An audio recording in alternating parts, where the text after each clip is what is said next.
Who is this devil? Is he real? Or is it a figment of your imagination? Or is it just something in philosophy? According to the Quran, he's very real. Substance is real, you just don't see it. He lived before us, he's still alive today. That's an amazing subject right there, isn't it? That's amazing. The word shaitan is derived from the root shaitan, means impure and base. Shaitan refers to an entity that is rebellious, irrespective of whether it is of humans or jinn.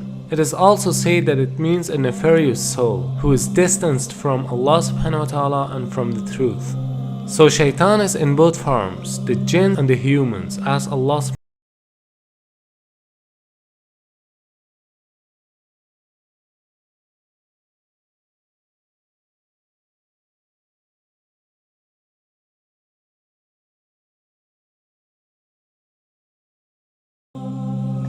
Now what is this about the jinn? Why do you have to believe in that? Well, they're part of something called al-ghaib.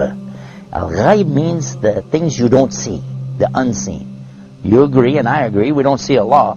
Okay, so he's in the ghaib, the unseen. We agree there are angels and you don't see them.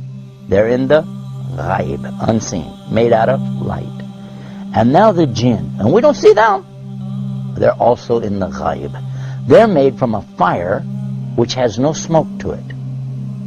And if fire has absolutely nothing like smoke to it, or that it could be that you don't see that either. There's heat that you don't actually see, isn't that true?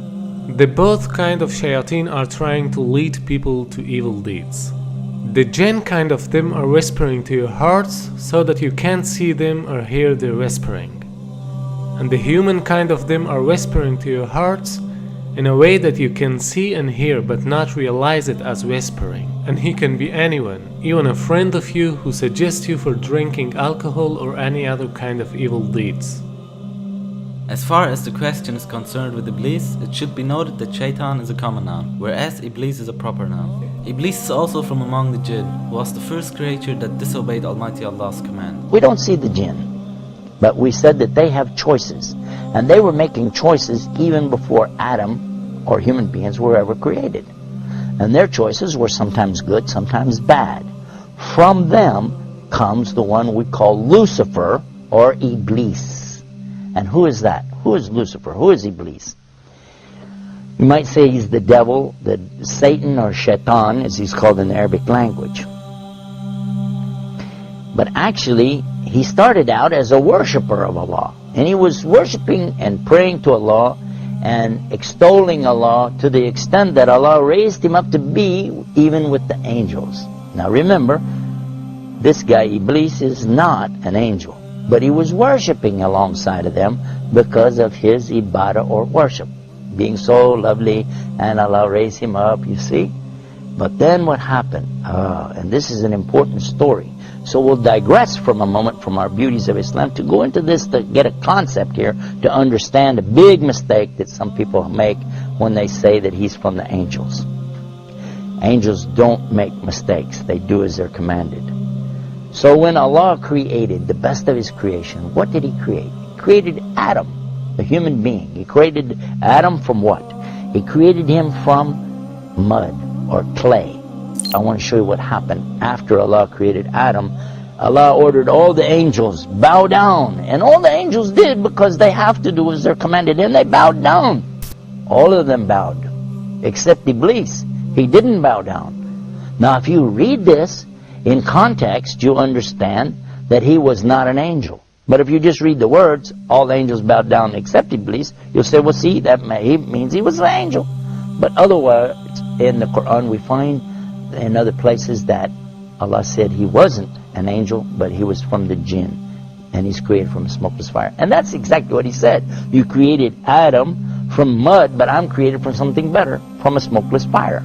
So I refuse to bow down. Why? Because I'm better than him. I am better than Adam, and I refuse to bow down to him.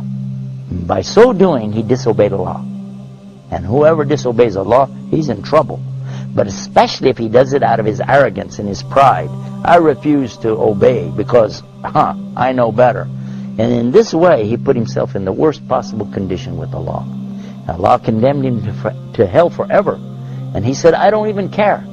Just let me take him, meaning Adam, and his children along with me to hell. What? For what? Because of this thing called pride or arrogance. Kibr in the Arabic language. And what is kibr? And kibr is something comes from kabara. Kabara is the root of the word akbar.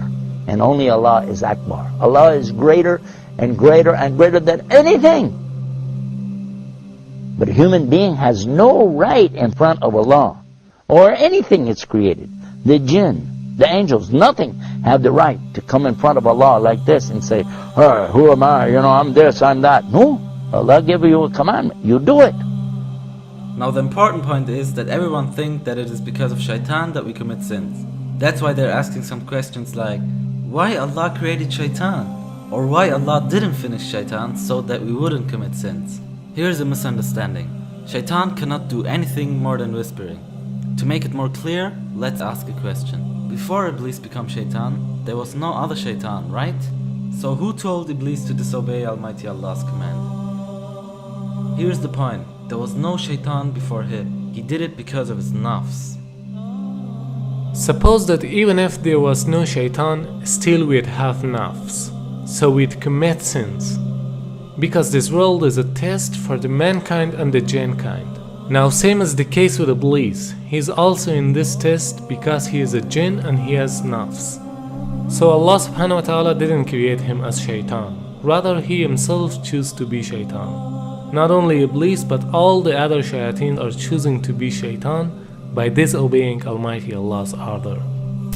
Now, what happened next? Well, that's when Allah told Adam that he could have anything that he wanted in all of the paradise. Go ahead, enjoy. But there's one tree, don't eat from it. Of course, you know what's going to happen. And the devil came to him and to Eve and got them to eat from that tree. And they were cast down because of that. But Allah knew from the beginning they would eat from it. That's why Allah put it there. Because this life, and this is the whole reason for me telling you this story, so you can get this one beauty of Islam, to understand this one thing. This life is nothing more than a test. The obvious point is that Iblis was the first of all shayateen. Therefore, he is the leader of them. And all shayateen are tools for this test, even though they are also giving tests.